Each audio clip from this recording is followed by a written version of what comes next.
What's up, y'all? DT2 Comics Chat here with this week's Rant Room. Now, things have been kind of slow in Geek World this week because we're finishing up with a lot of summer conventions and obviously because of the strike. But one of the biggest things that dropped this week was the Ahsoka Tano series on Disney Plus. Now, I already did a review with my Sloppy Spoilers crew, so I will put a link to that. Now, there's links for that on my Twitter, but I will put a link to that underneath the YouTube video so you can look at that if you want. We did a really thorough review of the first two episodes, but there's some things that's going on in Star Wars fandom and some things that are happening that I needed to rant about. But first, I want to start with the problems with Ahsoka. Okay, because the problems with Ahsoka are a reflection of the bigger issues that are going on. First problem I need to talk about with Ahsoka is that if you haven't seen Rebels, you're going to be lost in these first two issues.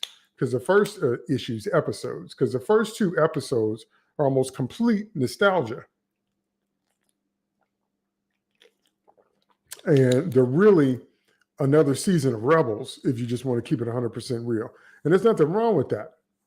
But you're not going to have the knowledge, you're not going to have the backstory, and most importantly, you're not going to have the emotional connection to what's happening on the screen if you don't understand the relationships that Ahsoka and Ezra and Sabine and everybody have had before this live action series.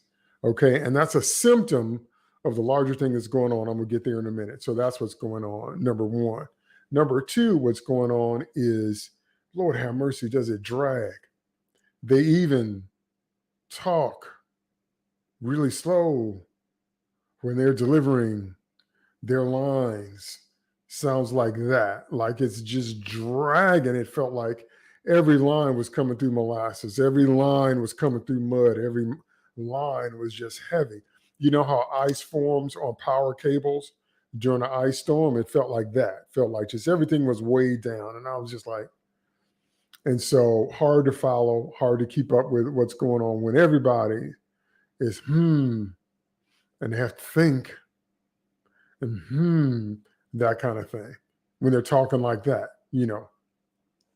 The snappiest banter in the episodes were, again, the androids. They again stole the show because they're the only ones that even had memorable lines, which is my next point, okay? When you look at the original Star Wars trilogy, those lines, it's so quotable. It's so quotable. Aren't you a little short for a stormtrooper? What I told you was true from a certain point of view. When 900 years old you are, look this good, you will not. It's a trap. On and on and on and on. Those lines in the original Star Wars trilogy are just so incredibly quotable, and they become a part of the pop culture lexicon ever since we first heard them.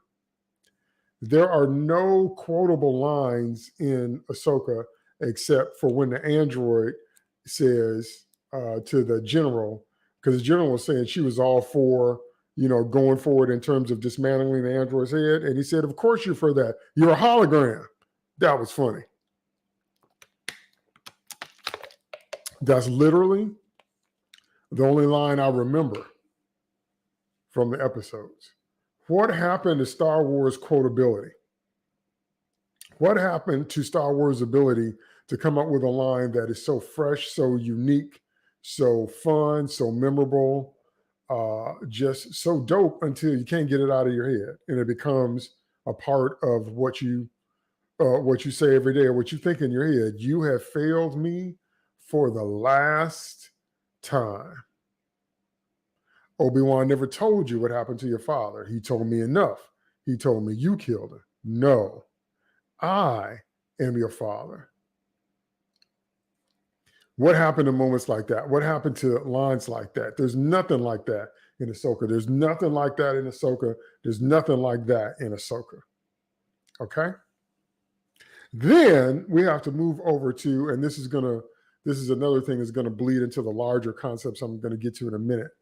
We have to get over into the idea of Balin and Shin, the original antagonists, or they're at least, part of the antagonistic group that's going against Ahsoka and her group. But, they're not Jedi. And then some people have said they're gray Jedi. And I personally said they were dark Jedi. But there's this whole debate going on. And I'm going to get there in a minute. But there's this whole debate going on about what it really means to be a Jedi and what it doesn't. And how that doesn't seem to have any meaning anymore. If you go back to Empire, when we first meet Yoda, it was a big deal. It was a matter of honor. It was a matter of character. It was a matter of choice, a whole bunch of things. And then when we get to prequels, it becomes a matter of midichlorians, and it goes from faith to science. But okay, so we dealt with that. But now it seems to be completely subjective. How does Ahsoka, who made it clear that she wasn't a Jedi, she turned her back on the Jedi Order, but if you know why, you can't necessarily blame her. But if she's not a Jedi, then why is she taking on a Padawan? Why is she allowing herself to be called Master? Why is she talking about completing Sabine's training when, number one, Sabine don't have a Force, and number two, Ahsoka never finished her training? And so on the one hand, from a writing point of view, I can understand the Star Wars world in story being splintered after the fall of the Empire. That actually kind of makes sense, okay? Because with the Emperor being dead and Vader being gone and the Empire being quote unquote defeated, there will still be plenty of Imperial forces because you have to buy. See, that's one of the things that Andor did really, really well. It showed people that bought into the ideals of the Empire, what Palpatine was trying to do, which was bring order to the galaxy. But he meant his order. And Anakin wanted order too. He just wanted his order. He just wasn't as powerful as he would have been had he remained all organic. Because if Anakin had remained all organic, he most likely could have overthrown Palpatine. But Anakin became bionic. And if you don't know from Star Wars lore and canon, the Force flows through organic things. But the more cyborg parts you have, the more metal parts you have, the less organic parts you have, the less you're able to command the Force. At least that was the original idea. That was the original idea, because that idea has kind of been bent over time too. But the point that I'm trying to make is that it seems now that becoming a Jedi is subjective. So on the one hand, I do understand it with the universe trying to recover some semblance of order and stability after the fall of the Empire.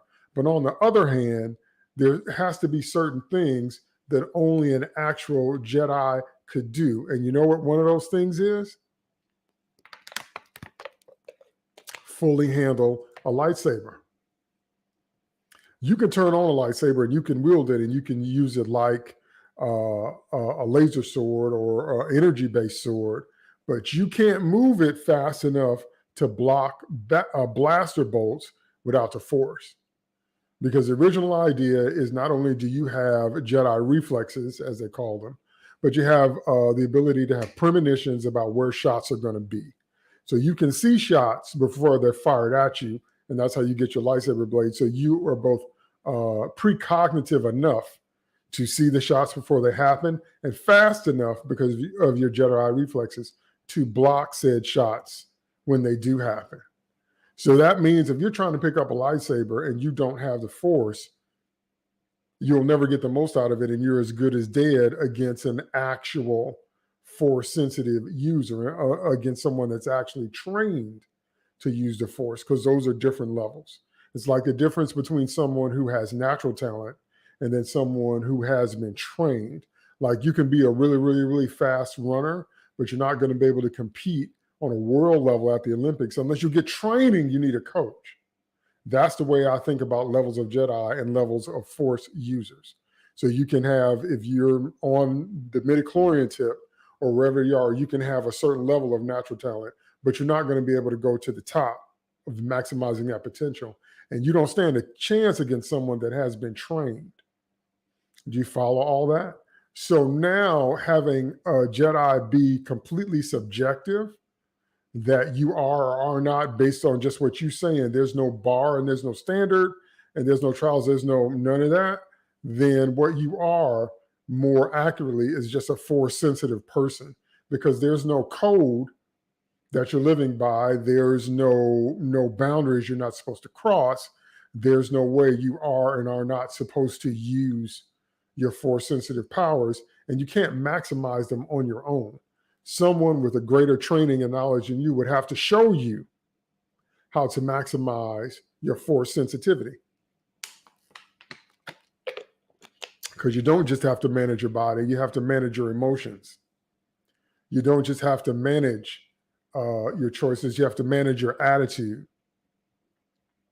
Okay, that's one of the things that they're trying to tell us turned Anakin from the light to the dark, is that his fear and his need for control and his lust for more power and his hurt, his fear, his desperation to not lose his wife the way he lost his mom. All of those out of control, unchecked emotions kept growing and growing and growing and growing inside of him until he was willing to turn to the dark side to get all the things that he wanted, is basically the story they were trying to tell. So it's not just about your midichlorians. It's not just about your choices. It's about your internal workings as well. And when you take that away, then if you think about it, being a Jedi doesn't really have a lot of meaning if you take all of that away. Which leads me to the next point I want to make specifically about the Ahsoka series so far, and that is that this is going to sound funny, but it doesn't feel like Ahsoka to me. What do I mean by that? They did the same thing with Luke in The Last Jedi, because that ain't Luke Skywalker, that's Jake Skywalker. There's a difference between maturing and completely changing personalities. Lord have mercy. I shouldn't have to explain that. Okay, I haven't been a teenager in a minute. It's been a long time since I was a teenager, but I'm still me. Okay, I'm just me at a different stage of life, but I'm still me. And the characteristics that are a core part of who I am as a person are still a part of me now, in spite of all the life experiences that I've had, because I'm still me. Okay, when I look at Ahsoka, everything about Ahsoka was kind of that energetic, that rebellious, that idealistic, that kind of, electric kind of way to look at life, where she was just kind of like a firecracker. She was just like a spitfire. And when I look at her now, she's all brooding and slow moving and slow thinking, and the fire that pretty much defined Ahsoka in this live action series so far is gone. And that's not Ahsoka. You see that? That's part of the core of who she is. And without that being there, I'm on the screen now, I'm like, who is that again? Who is that exactly? And that is a springing off point into the next two things I want to talk about. I'm actually going to look at the larger problems, and then I'm going to review a tweet. Because I saw this tweet this week and it really struck me. It really struck me. So I'm going to talk about that in a minute. But the first thing I'm going to talk about, let me share this so you can see what I'm talking about. Okay, now let me be sure I'm on the screen right. Yeah, okay. So Star Wars Story Group writer claims canon is all fake anyway. So Star Wars Story Group writer Matt Martin says fans can pick and choose what is canon because it's not real. Now, when you go through the article, you'll see that he made a series of tweets. And he says what is and isn't canon informs how future stories may be told, but it doesn't need to dictate how individual fans enjoy their own personal Star Wars story. That part I agree with, because that just makes sense. That, something is canon or is not. That doesn't have to determine whether or not you enjoy the story. But then he goes on to talk about, so to summarize, there's a reason we need to internally know what is and isn't canon so we can keep our line of official storytelling as aligned as possible. But that doesn't mean fans can't individually pick and choose what they want to accept as true. It's all fake anyway, so you can choose to accept whatever you want as part of the story. No, oh Lord. Got a big old advertisement jumping up on my screen. So that doesn't make any sense. That makes no sense. You know why that doesn't make any sense? Because you don't have a story without canon. That's one of the larger problems that I'm talking about. That if you don't understand that, see, anytime I hear somebody talk about canon in terms of fans and the problem they have with it, I know that they don't know what they're talking about, because canon doesn't have anything to do with fans in terms of storytelling. Canon is, every story is supposed to have what we call a story Bible. It's supposed to have something that serves as the spine and the backbone and the frame and the structure for the story. Okay? Because you don't have a story without frame or structure. Just like, especially if you're dealing with something like, sci-fi or fantasy or high fantasy, you have to have the rules of the story world. If you're dealing with something that's more nonfiction, or you're dealing with something that's a fictional story but set in the real world, then you can expect Newtonian physics to apply. But if you're dealing with sci-fi or fantasy, or you're dealing with a whole nother world that you created, then you must define the rules of that world. How does food work? How does gravity work, if there's gravity at all? What's the social structure? Who takes out the trash? What's their light source? Just all these different kind of things that are a part of defining what's happening in that story world. And for somebody to say that that doesn't matter because it's all fake is ridiculous. And that is what has become of all this Star Wars stuff. It's people making up their own canon to suit whatever story that they're telling. Okay? Like not understanding kyber crystals and not understanding what it means to make a lightsaber, and the bond, I will repeat, the bond that any Force user has with their saber. Okay, and there's a reason, and then the whole thing about if you're a Sith, and there's a reason that the blade is red, because you have to do some things to the kyber crystal until it bleeds. So many different things, and it makes a difference because it's reflective. But now they have different meanings for different color blades and all that. But you can't just introduce a new color blade, and you can't just introduce new style of lightsabers, and you can't just bring stuff like that on without understanding where they come from and how they're made, because they can't be made by just anybody, and they can't be wielded to max potential by just anybody.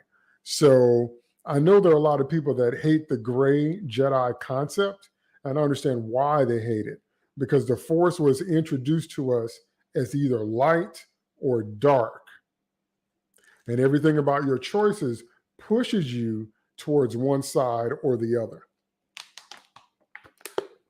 So if the Force itself is designed as something that only has two options, a light side and a dark side, then I understand perfectly why some would hate with a passion, because they do, the concept of gray Jedi, because it flies in the face of that idea that you can be morally gray, that you can be ambiguous, that you can see. Now, if you just call yourself a Force user or Force sensitive, that's different.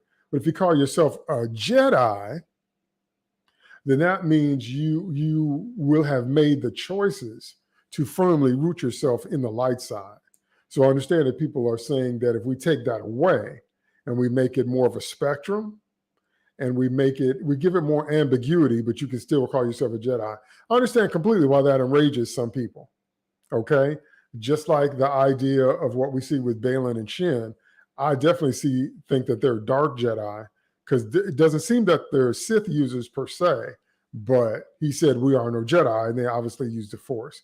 But see, the idea of being a dark Jedi is a bit of an oxymoron. Because as the Force was originally presented, if you go over to the dark side, you are now a Sith.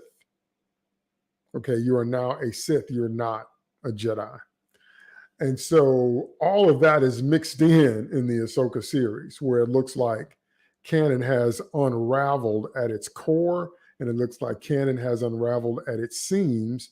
And also, we're at a point now where to understand some content, you have to have experienced all of the Star Wars content available, including the EU books that were originally thrown out and then became legends. Because first they threw them out and said, we don't have any backstory, we don't have any map, and all that doesn't count. Then they started taking ideas from them. Then they turned them into legends, blah, blah, blah. Okay. Okay. So that leads me to this final point I want to talk about. Let me share this. And that is this tweet right here. And this tweet right here, let me change my perspective so you can see it. This tweet right here from Pimp Master Broder. He says, Star Wars is becoming the most split up fandom I've ever seen. You got folks who only care about the OG trilogy / prequels, the pro Dave Filoni subgroup, the crowd that only likes The Last Jedi, the Reylo lunatics, and those that think Andor is the only good thing out of Star Wars. Now, when I saw this tweet, had to favorite, had to like it because it's accurate. The Star Wars fandom is splintered, but you got to remember that Rian Johnson said that was his goal. His goal was to be divisive when he did The Last Jedi. He said that. He said that before he did The Last Jedi, that he would rather be that kind of filmmaker. Okay, there's a video clip of that. You can look that up, where he actually says he doesn't want people to leave the theater with a happy ending, feeling good. He wants people to leave the theater confused and angry and arguing about the ending. And he said several times that that was his goal in making Star Wars. So he succeeded, and he splintered the fandom, but the fandom is multi-splintered now. And you know why? Because that's what happens when you don't have, number one, an overarching vision to guide all the content, which points you directly back to a story Bible and canon. But you also have to have a person. That's what was going on with Lord of the Rings as well, because they got rid of the person that represented Tolkien's estate, and they just did whatever they wanted to do, to use that quote, we're telling a story now. Because people that don't understand writing and don't understand storytelling and don't understand any of that think you can just turn something upside down in the world and it doesn't matter. Or they think you can just bend certain things in the world and that it doesn't matter. That it doesn't matter, but it does matter. But it doesn't matter because fans think it does. So every time I hear somebody use that term fanboy or the angry fanboys, that's what lets me know that they don't know what they're talking about. Because a story Bible and canon is not about the fanboy reaction. It's about actually having a cohesive story that's going to make sense once you get through. So without an overarching vision and without a Bible that has certain rules that we cannot violate for that story world, then you're going to get what's being talked about here in Pimp Master Broder's tweet. So, and it's all accurate. You got people that only care about the first 3 movies or they say Star Wars is 6 movies, period. And then you got this whole other subgroup with Dave Filoni, because it used to be Favreau and Filoni, but now I think it's just Dave Filoni. And then you got people who will defend The Last Jedi to their dying breath. But remember, we have long since been in a period where people no longer defend a piece of work based on the merits of the work. They defend it to spite the people that don't like it. Okay, it's a phrase a term I coined called spite right. So a lot of content nowadays is created specifically to anger the fans of the original content. That's how they get their kicks. That's how they get their joy, is creating content that they know is going to enrage fans that have been loyal to the original. And then we've been in this mode since the turn of the century, where we have people that defend something just for the sake of defending it, just to spite the people that are criticizing it, because they can't defend it based on its merits. And they don't use facts. They just call you names. Okay? And whenever somebody's coming to the door and they're just calling you names, that means they don't have an argument. So they call you all kind of ifs, and they call you all kind of phobes, and they call you all kind of angry fanboys and they call you all kind of whatever because they don't really have an argument. They're just arguing because they're contrary. They like conflict. Okay? They like trying to get underneath your skin. But they're not professional writers. And most of the time, they're not actual fans. Now, sometimes they are professional writers, but only professional in the sense of they have the job to create the content that we watch, but not in the sense of they understand how crafting a story works. Again, it's spite.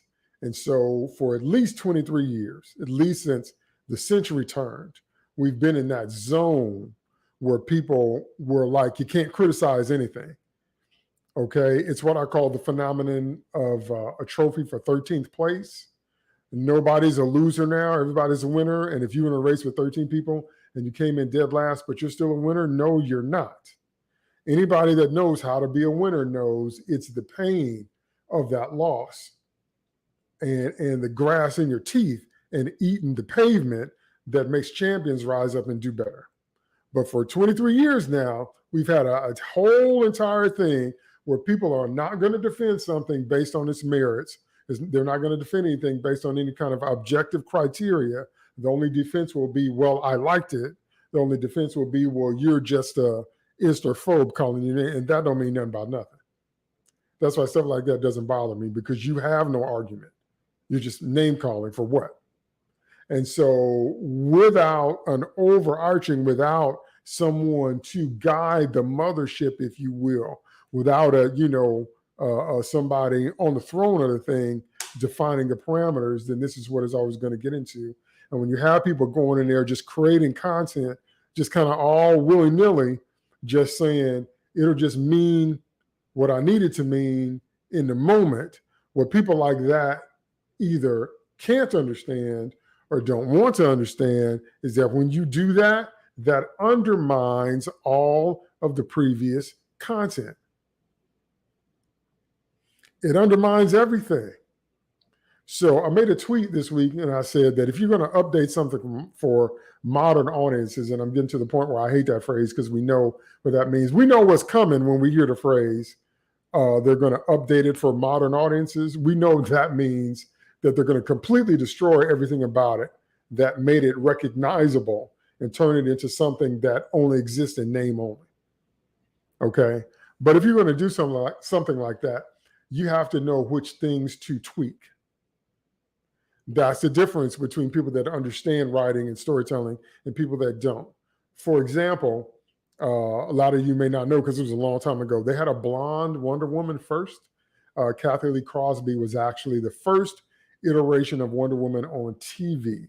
And they had the Amazons and everything, but she had on like this jumpsuit and this parka and all this. And she didn't look like Diana at all. After that, they got Linda Carter. And Linda Carter became TV's iconic Wonder Woman. Okay, Linda Carter has carved out her place in history because she will always be TV's iconic Wonder Woman and the Wonder Woman live action that we knew the longest. You see that? And Linda Carter looked like Diana just walked off the screen. Walked off the pages of the book onto the screen.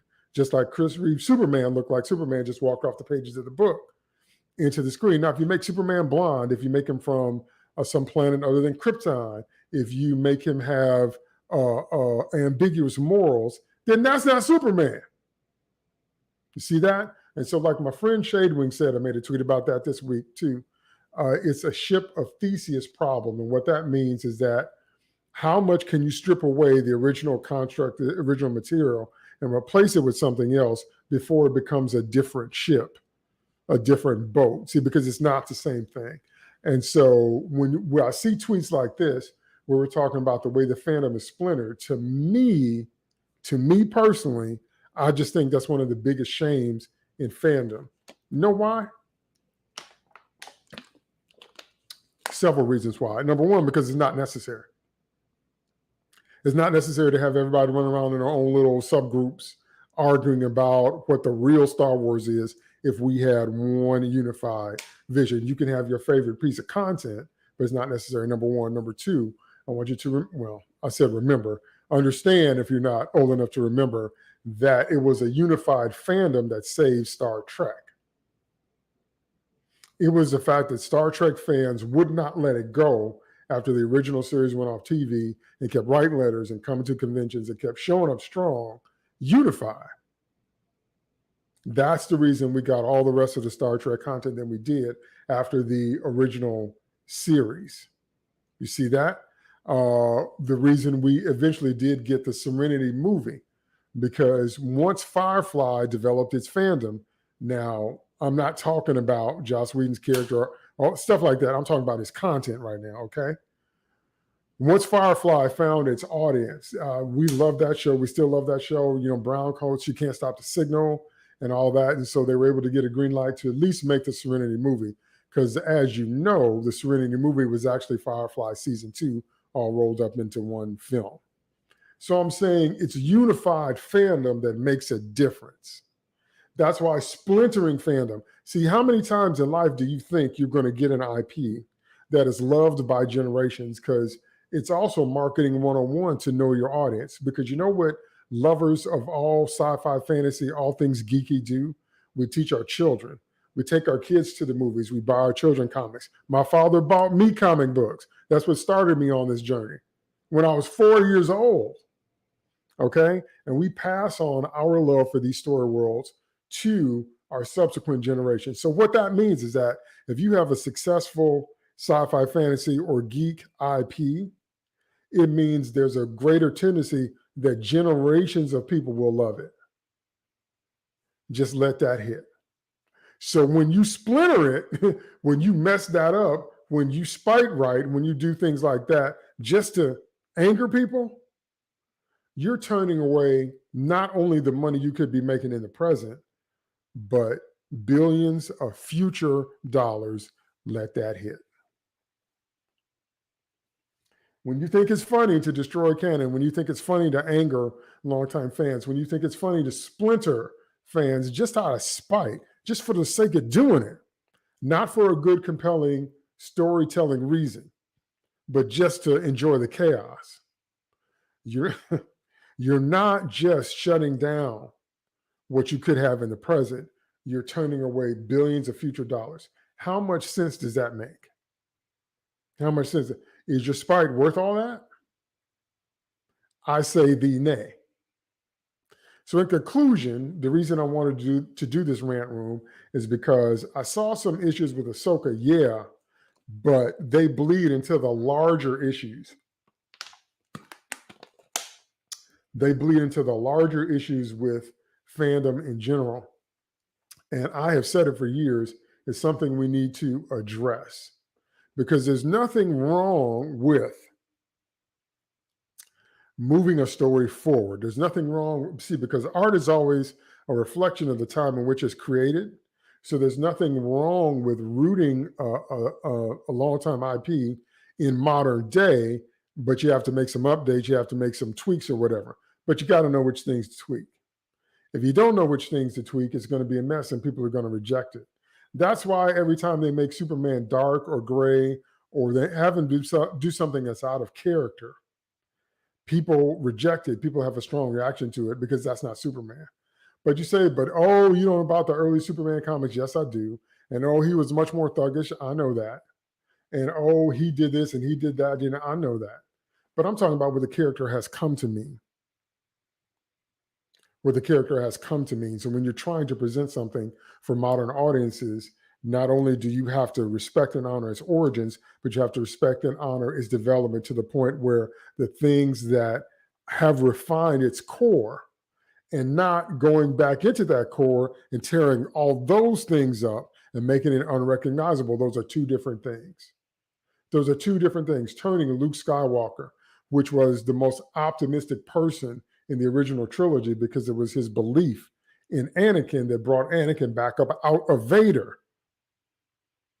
Okay, turning him into someone bitter and cynical and willing to commit murder and just a failure all the way around and pessimistic and negative, that is not Luke. That's Jake.